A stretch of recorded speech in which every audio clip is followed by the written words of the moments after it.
ଆପଣଙ୍କ ଘରର ଗୋଟିଏ ଦିଗ, ସେ ଦିଗ ହେଉଛି ଦକ୍ଷିଣ ପଶ୍ଚିମ କୋଣ, ତାକୁ ନୈಋତ୍ୟ କୋଣ ବୋଲି ଆମେ କହିଥାଉ। ଯଦି ସେ ଦିଗରେ କୌଣସି ବାସ୍ତୁଦୋଷ ରହିଲା, ଏହା ସିଧାସଳଖ ଇମ୍ପାକ୍ଟ ପକାଏ ଲଭ୍ ଆଣ୍ଡ ରିଲେସନ୍କୁ।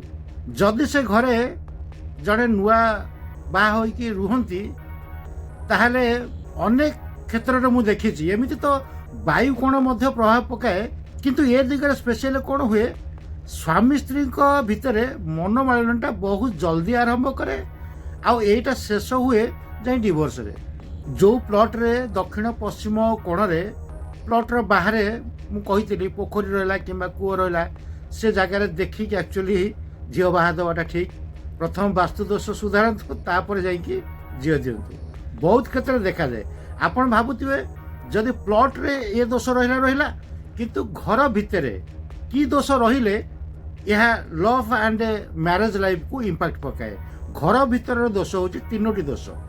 ଗୋଟିଏ ଦୋଷ ହେଲା ଯଦି ସେ ଦିଗରେ ଆପଣଙ୍କର କିଚେନ୍ ଥିବ, କିମ୍ବା ସେ ଦିଗରେ ଯଦି ଟଏଲେଟ୍ ରହିଲା, ଆଉ ଗୋଟିଏ ଦୋଷ ରହିଲା ଠାକୁର ଘର।